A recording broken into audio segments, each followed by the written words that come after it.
Soft drinks have been a part of Appalachia for years, from Dr. Enough to Mountain Dew to a late one. Folks around this part of the country have their favorite. Today we're going to tell you the stories. Yes, stories, for there are at least two of them about the origin of a Texas soft drink with roots in Southwest Virginia. It's another one of the stories of Appalachia.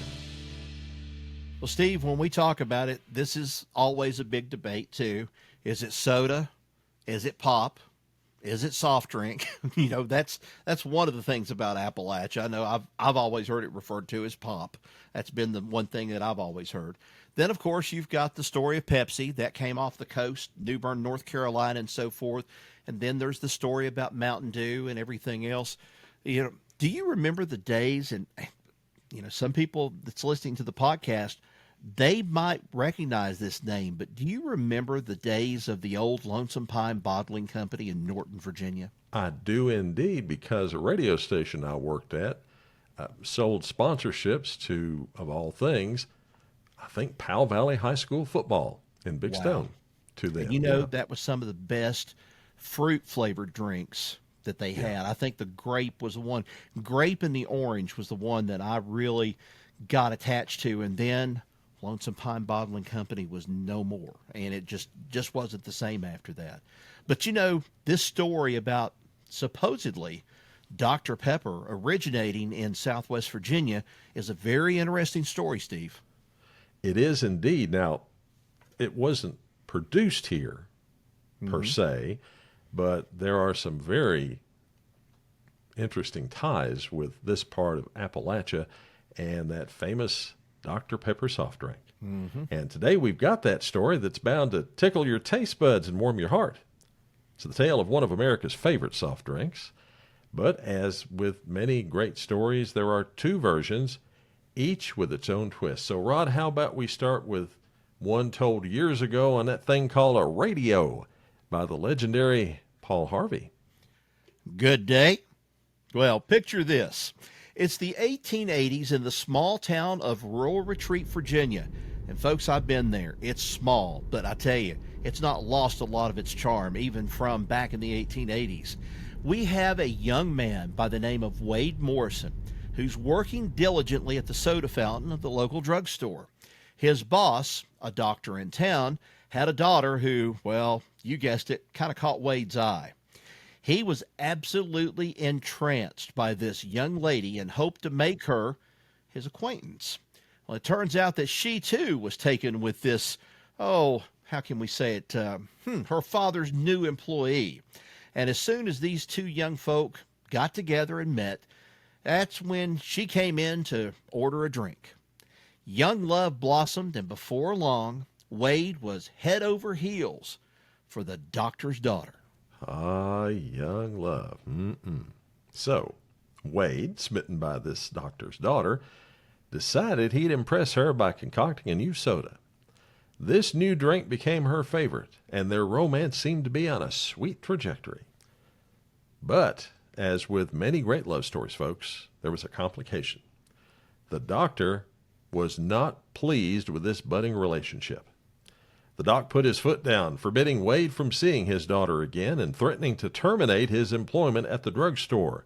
You see, Rod, he had big plans for his daughter, and a lowly little drugstore soda fountain employee was not good enough for her. Well, heartbroken and determined to escape his sorrow, Wade left Rural Retreat, aiming to go as far away as he could. And as a whole lot of young men did at this time, and we've told many of their stories, he headed west. Not to become an outlaw, though, but to settle in, of all places, Waco, Texas, where he opened his own drugstore, the Old Corner Drugstore. There he found happiness again when he met a young woman with whom he fell in love. They married, started a family, and Wade was a very, very happy man indeed.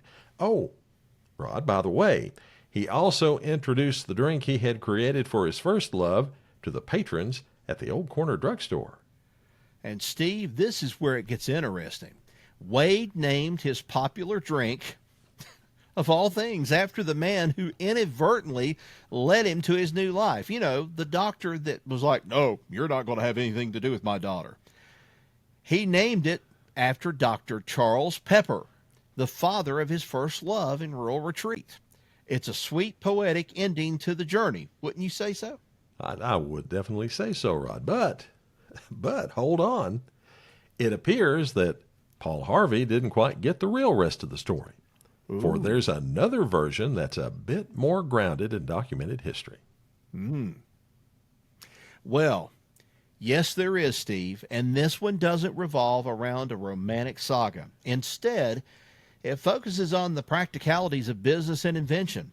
It involves another key figure, CharlesAlderton, a pharmacist from Brooklyn, New York. You see, WadeMorrison had moved from Virginia to Waco, and he opened up the Old Corner drugstore in the early 1880s. So that much we at least know, using the experience he gained working at a drugstore in the Old Dominion. Well, one of the first things he did was to start looking for druggists to work at his new store, and he soon found one, the aforementioned CharlesAlderton.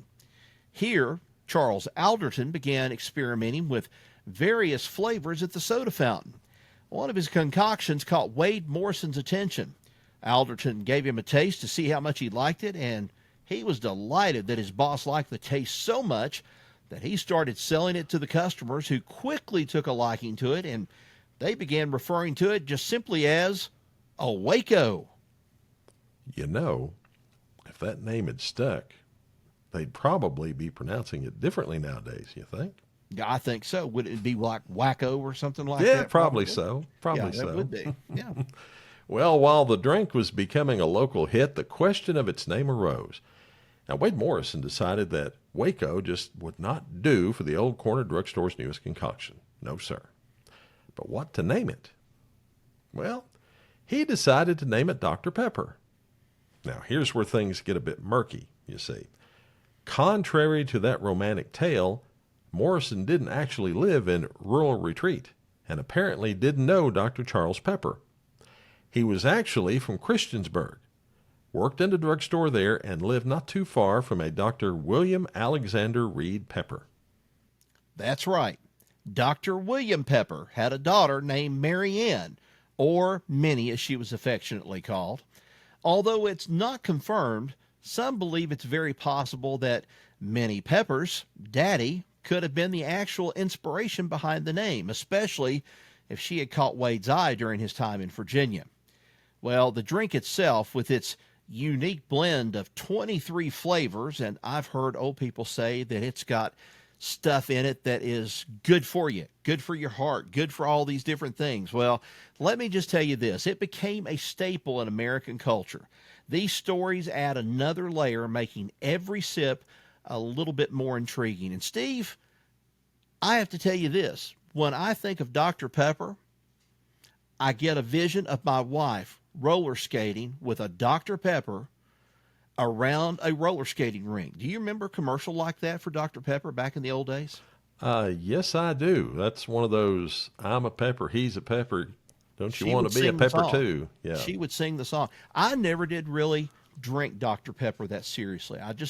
It was one of the things I guess I never could acquire a taste for, but that's one of the things. And here's another little bit of trivia too. If any of you have ever seen David Naughton in the American Werewolf in London movie, David Naughton was one of the original spokespeople for Dr. Pepper in the 70s. Yeah, he was the one singing that song back in, I guess, the late 70s, early 80s on Right. TV. Mm-hmm. Yeah.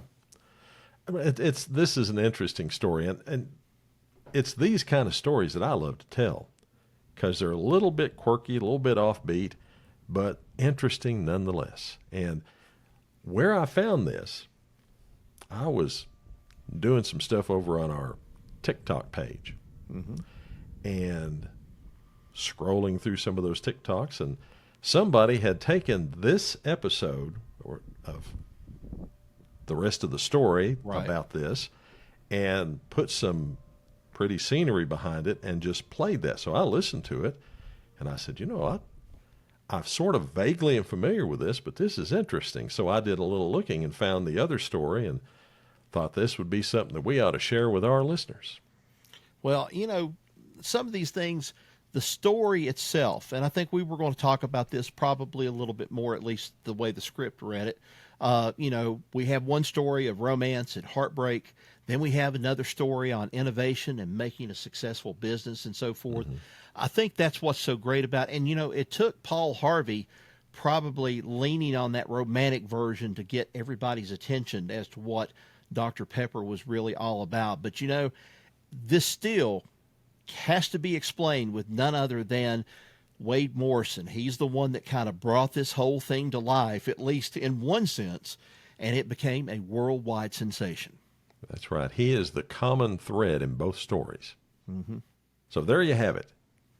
The stories of the origin of Dr. Pepper. Another one of the stories of Appalachia. Now, Rod, before we wrap up, a quick shout out to our listeners who've been sending in their own stories and feedback. Mm-hmm. We appreciate every one of you. Your stories help keep the spirit of Appalachia alive. Keep them rolling in. We'd love to hear from you. And also a big thank you to our Spreaker supporters. Your contributions help us keep this podcast going and bringing those incredible stories to a wider audience. Now, be sure to subscribe to the Stories Podcast so you don't miss any of our stories. Now, that is free. It doesn't cost you a thing. You'll find us on Spreaker, on Apple Podcasts, Spotify, Player FM, Audible, or on your favorite podcast app. Till next we meet, y'all take care.